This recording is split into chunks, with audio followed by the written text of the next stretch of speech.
오늘 말씀은 요한복음 14장 5절 6절입니다.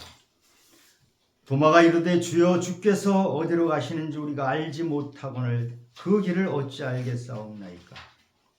예수께서 이르시되 내가 곧 길이요 진리요 생명이니 나로 말미암지 않고는 아버지께로 올 자가 없느니라. 대통령이 비상계엄을 한 지가 20일 정도 됐습니다. 정말 국민들이 다 혼란스럽고 많이 걱정되고 분노하는 사람도 많고 그런 시간을 보내고 있습니다. 이러할 때 우리 그리스도인은 소망의 끈을 놓지 않는 사람들입니다. 베드로 사도가 베드로 전후서를 썼는데 이 당시 상황은 박해가 엄청 심했을 때입니다.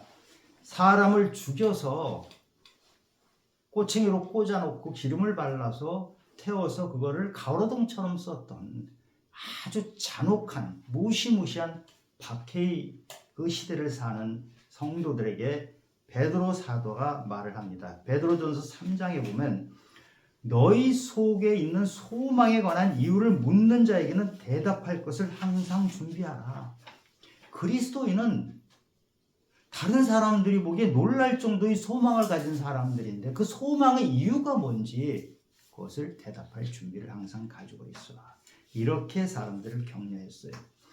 단테 신곡에 보면 지옥문 앞에는 이런 문패가 있다고 합니다. 일체의 소망을 버려라. 사탄은 우리가 절망하고 혼란스럽고 좌절하도록 만듭니다. 그러나 천국 백성인 우리에게는 소망이 있습니다. 그리고 소망의 이유가 분명합니다. 그것이 무엇인가요? 오늘 본문에 보면 예수님께서 최후의 만찬을 하시면서 제자들에게 갑자기 이렇게 말씀하십니다. 이제 나는 헤어져서 그냥 간다. 너희는 나를 따라올 수가 없다. 제자들이 그 얘기를 듣고 지금 깜짝 놀라는 것입니다. 예수님이 몇 번 나 죽을 거야. 그리고 부활할 거야. 말씀을 하셨지만 무슨 말인지 알지 못했어요. 지금 이 말을 듣는 제자들도 이게 무슨 말씀이신지 너무 막연하고 불안하고 어떻게 해야 될지를 모르겠는 거예요. 저는 이 장면을 보면서 창세기에 나오는 야곱의 모습이 생각이 났어요. 창세기 28장에 보면 집을 떠나서 도망치던 야곱이 들판에서 돌베개를 베고 잘 때 하나님이 말씀을 주십니다. 앞으로 나는 반드시 너와 함께 있을 거야. 그리고 너를 지켜줄 거야. 그리고 너를 인도해 줄 거야. 이렇게 약속을 하셨는데 그 약속을 하시고 한 20년쯤 후에 야곱은 형 에서가 400명의 군사를 이끌고 온다는 소식을 들었어요. 이제는 가족까지 다 몰살을 당하게 생겼어요. 재산은 뭐 다 날아갈 거고요. 이 기막힌 상황에서 야곱은 야복 강가에서 하나님께 기도를 하면서 씨름을 합니다. 어떻게 해야 돼요? 하나님이 약속을 하셨는데 지켜주신다고 약속을 하셨는데 지금 도대체 어떻게 된 겁니까? 이렇게 야곱이 하나님께 질문하며 씨름을 했을 것입니다. 제자들이 지금 상황이 딱 똑같아요. 예수님이 메시아라고 믿으면서 3년을 따라다녔어요. 예수님만 따라다니면 다 될 줄 알았는데 그 예수님이 갑자기 나 그냥 어디로 가. 너희들은 날 따라오지 못해. 어떻게 해요? 알아서 하라는 것입니까? 이 제자들 12제자 중에 7명이 어부예요. 그럼 다시 어부로 돌아가서 물고기 잡으라고 하시는 건가? 이 중에 열심당원인 시몬은 칼을 품고 다니던 그런 사람이에요. 나더러 다시 그렇게 돌아가라는 건가? 그럴 수는 없잖아요. 지금 3년 동안 예수님 가르침을 받아서 사람들이 많이 바뀌었는데 옛날로 그런 모습으로 돌아갈 수는 없는데 어떻게 하라고 하시는지 충격입니다. 그런데 예수님께서 내가 어디로 가는지 너희들이 알아. 이렇게 말씀을 하세요. 그러니까 도마가 묻습니다. 예수님께. 원망 섞인 목소리로 말합니다. 이게 요한복음 14장 5절이에요. 도마가 이르되 주여 주께서 어디로 가시는지 우리가 알지 못하거늘 그 길을 어찌 알겠사옵나이까? 도마의 이 질문에 예수님께서 답하십니다. 6절입니다. 예수께서 이르시되 나는 길이요 진리요 생명이니 나로 말미암지 않고는 아버지께로 올 자가 없느니라. 도마가 길이 어딥니까? 그러니까 예수님께서 바로 내가 길이야. 내가 길이야. 3년을 따라다녔는데도 예수님이 길이라는 사실을 아직도 잘 몰라요. 분명하지가 않아요. 막연해요. 우리 믿음도 똑같습니다. 우리가 예수님이 누군지를 분명히 안다면, 그 예수님이 길이라는 것, 예수님이 진리라는 것, 예수님이 생명이라는 것을 분명히 안다면 우리는 흔들리지 않습니다. 우리는 어떤 상황이 와도 아무리 암담한 현실에 부딪히더라도 우리는 그 길이요 진리요 생명 되신 예수님을 붙잡고 갈 수 있는 것입니다. 예수님께서 나는 길이요 진리요 생명이다 말씀하셨는데 그 말이 무슨 뜻인가요? 예수님은 나는 길이요 이렇게 말씀하셨어요. 아버지께로, 하나님 아버지께로 가는 그 길은 유일한 길이다. 구원으로 가는 길은 이 길 외에 다른 길은 없다. 우리말로는 그냥 길이니까 정확하지 않은데요. 영어로 할 땐 이게 a way가 아니고 the way라고 표현이 됐어요. the way는 한 길이라는 뜻이에요. 하나밖에 없는 길, 다른 길은 없다. 이 길로 가야 진리를 만나고 이 길로 가야 생명을 만난다는 뜻입니다. 그래서 길이요 진리요 생명은 같은 말이에요. 사실 하나님 나라로 가는데 이 길 외에 다른 길은 없습니다. 산에 올라갈 때는 올라가는 길이 여러 개가 있을 수가 있어요. 그래서 사람들이 그렇게 말하기도 해요. 뭐 이 길 저 길 다 갈 수 있는 거 아니냐? 아닙니다. 하나님께로 가는 길은, 그 구원의 길은 예수 믿고 예수님 붙잡고 가는 그것 외에는 아무런 길이 없습니다. 그래서 우리가 숲속에 가서 이 길 저 길 찾는 순간에 우리는 길을 헤매게 됩니다. 여러분, 바다가 굉장히 넓은데요. 배가 아무 데로 가면 될 것 같죠. 조그만 배는 그렇게도 가요. 그러나 큰 배가, 큰 바다를 갈 때는 항로가 있어요. 그 항로를 따라가지 않으면 암초에 부딪힙니다. 하늘에 나는 비행기는 아무 데나 막 가는 것 같죠. 아니에요. 비행기도 가는 길이 있어요. 그 길을 가지 않으면 비행기 길이 충돌할 수도 있고요. 엉뚱한 곳으로 갑니다. 우리가 이 길이 분명히 보이고 그 길을 따라가야지만 구원으로 가는 것입니다. 천천히 갈게, 나중에 갈게 이렇게 말하는 사람도 있어요. 뭐 예수 믿는 거 천천히 믿을게. 여러분, 우리가 내일을 장담할 수 없어요. 내일을 1년으로 장담하지 못하는데 어떻게 천천히 간다고 합니까? 그 길은 우리가 빨리 붙잡지 않으면 때로는 우리 눈에서 사라져버릴 수도 있는 길이라는 것을 명심해야 합니다. 이 길은, 이 길은 하나님이 인도해 주시는 길이에요. 그래서 사람이 마음으로 자기 길을 개혁할지라도 걸음을 인도하시는 분이 하나님이다. 잠언 16장 9절에 하신 말씀대로 그 길에 가면 하나님이 인도해 주십니다. 내가 마음대로 가는 것이 아니고 하나님이 인도하시는 그 길에 우리가 올라타면 마치 버스를 타면 가잖아요. 거기서 우리는 짐을 놓고 쉴 수도 있어요. 하나님이 인도하시는 그 길은 우리를 천국까지 인도하시는 그 길입니다. 수고하고 무거운 짐진 자들아 다 내게로 오라 했던 바로 그 길입니다. 또 예수님께서 주신 말씀입니다. 아무것도 염려하지 말고 오직 모든 일에 기도와 간구로 너희 구할 것을 감사함으로 하나님께 아뢰라. 빌립보서에 나오는 말이죠. 이 말씀대로 우리가 믿기 바랍니다. 왜 이렇게 염려가 많습니까? 왜 이렇게 걱정이 많아요?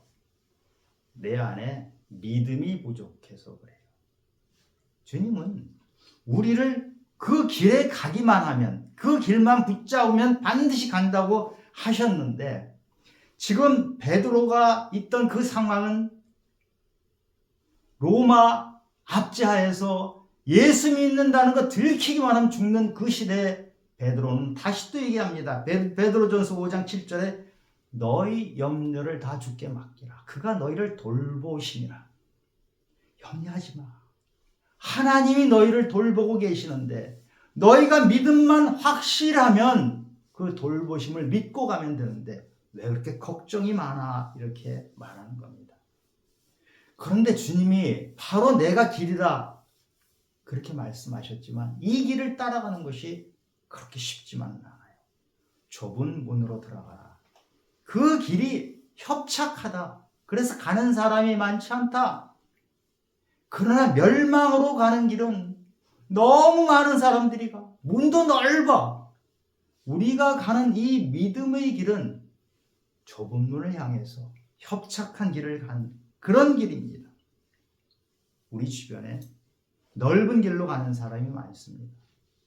넓은 길, 편안한 길, 그 길에서 즐기고 기뻐하면서 사는 것이 인생의 전부인 것 같지만 인생의 마지막 죽음 앞에 서면 어디로 가는지를 모릅니다. 마치 이 제자들이 혼란에 빠진 것처럼 길을 정확히 알지 못하고 딴 길에 가서 헤매고 있으면 어떻게 될지를 자기도 모르는 것입니다. 음행 중에 돌 맞아 죽을 뻔한 여인이 있죠. 그 여인에게 예수님께서 주신 말씀이 나는 세상의 빛이 나를 따르는 자는 어둠에 다니지 아니한다. 그리고 생명의 빛을 얻는다고 말씀하셨어요. 이 여인은 생명을 붙잡은 사람이에요. 어둠 속에 있는 사람, 우리가 어둠 속에 있을 때 유일한 해결책은 빛을 찾는 것이에요. 제가 젊었을 때 등산을 하다가 길을 잃어버린 적이 있어요. 한 대여섯 시간은 헤맨 것 같아요. 여러분 산속에서 깊은 산속에서 길을 잃었을 때 두려움, 공포는 대단합니다. 세상이 끝나는 것 같은 그런 공포 속에 빠져 있을 때 저 멀리서 불빛이 보여요. 그 불빛이 있다는 것은 내가 그리로 가면 산다는 얘기거든요. 그래서 그 불빛을 따라서 넘어지고 깨지고 하면서 가서 살아난 적이 있는데 우리가 어둠 속에 있으면 공포가 있습니다. 그러나 빛을 발견하면 그 안에서 우리는 생명을 찾을 수 있습니다. 예수님은 진리이십니다. 길이신 예수님을 따라서 그 길대로 가다 보면 우리가 도달하는 것이 진리입니다. 진리는 변하지 않는 것. 진리는 영원한 것입니다.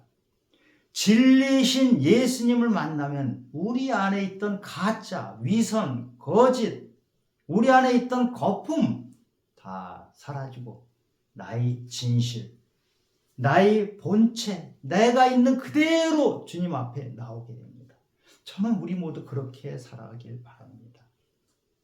사람들 의식하고 사는 것, 뭔가 붙잡으면 내가 더 힘을 가질 것 같은 것, 그것이 가짜거든요. 그 가짜에 벗어나서 그 진리 대신 주님을 붙잡으시길 바랍니다. 이 세상의 것들은 진짜인 것처럼 보이는 것이 참 많아요. 그런데 시간이 지나고 나중에 저게 진짜가 아니고 가짜구나 하는 것을 깨닫는 때가 있습니다. 여러분 지금 지구가 있고 태양이 지구를 도는 게 아니고 지구가 태양을 돈다는 거 이거 다 알지요?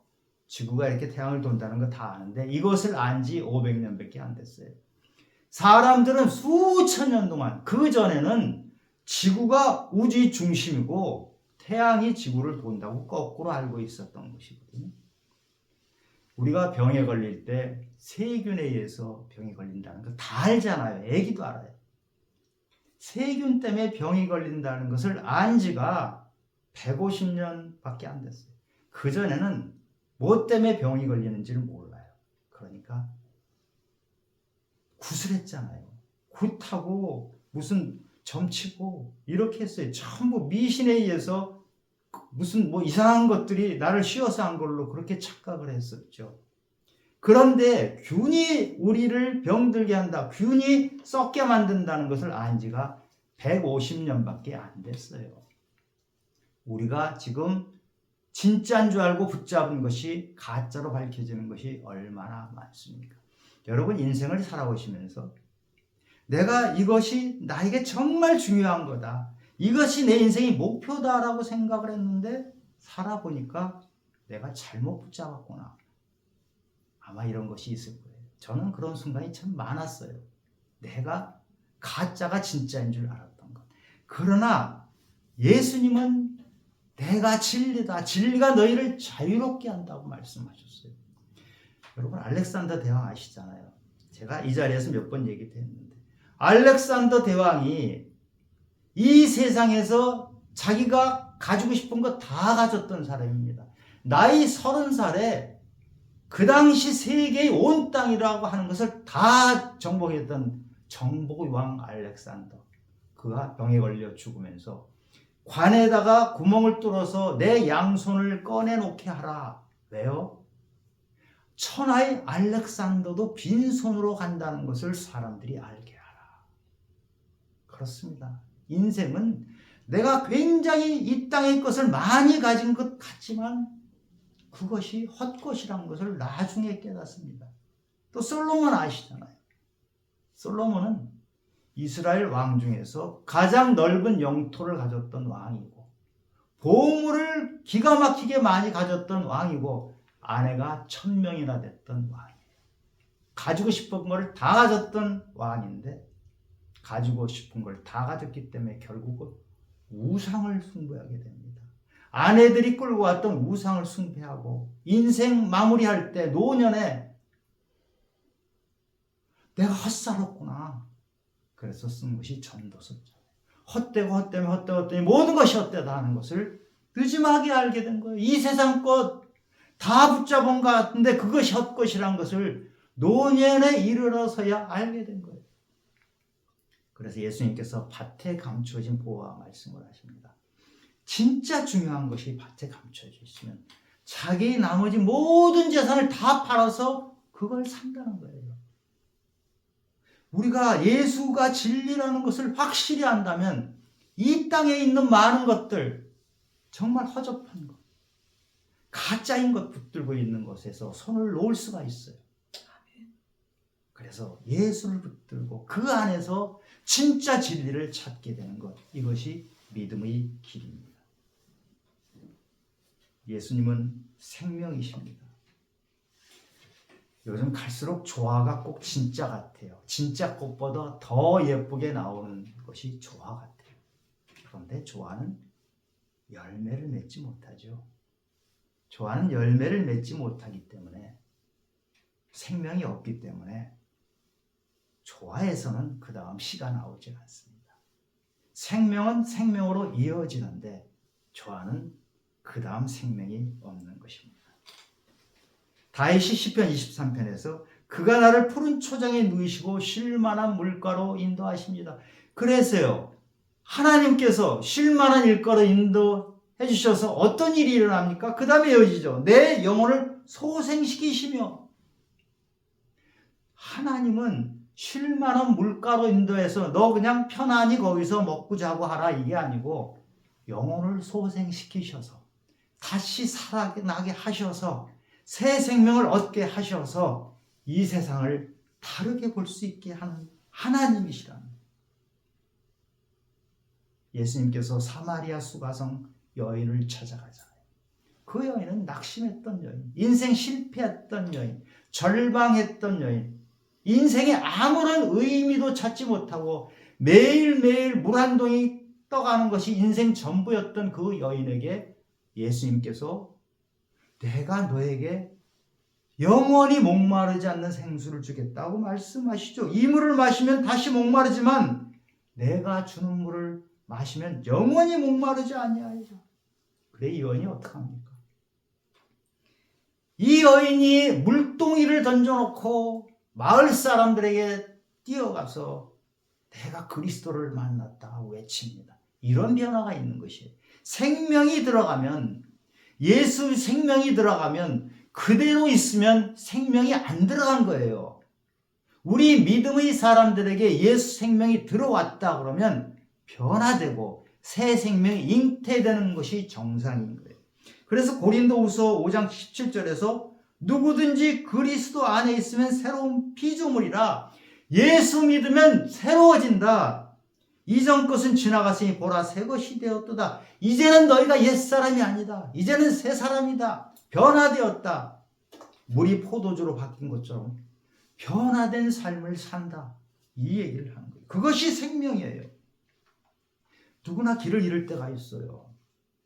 인생 나는 한 번도 실패해 본 적이 없다 이런 사람이 없을 겁니다. 누구든지 길을 잃을 때 있고 혼란스러울 때가 있어요. 베드로는 최후의 만찬 때만이 아니고 예수님이 십자가에 매달리시는 그 순간을 지나면서 베드로는 인생이 다 망가진 것처럼 생각했던 사람이에요. 자기는 예수님을 3번이나 부인했잖아요. 난 몰라. 기가 막히게 예수님 수제자라고 따라다녔던 이 베드로가 나 몰라 이렇게 했던 사람입니다. 그 절망감이 얼마나 컸어. 그런데 예수님은 십자가에서 죽어버렸어요.